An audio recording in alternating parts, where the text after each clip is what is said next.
e a água fica fácil de abrir.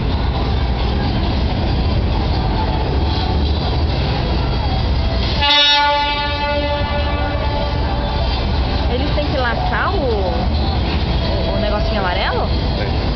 Caraca, tem que ter uma boa pontaria então.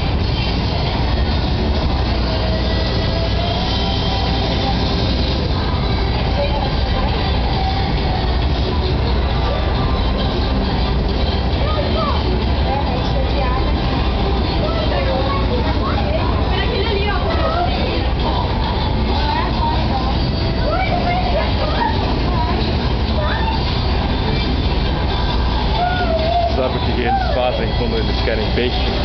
No dia do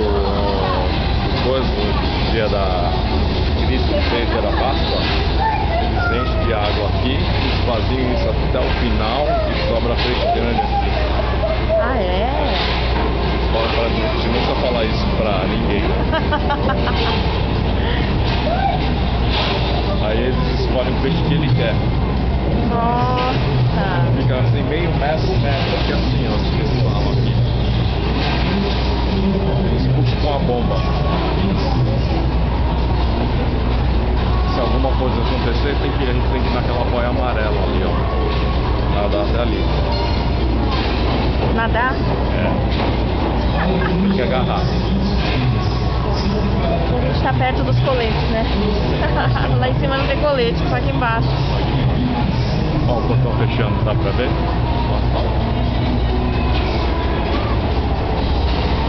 Tá fechando? Isso, verdade, verdade.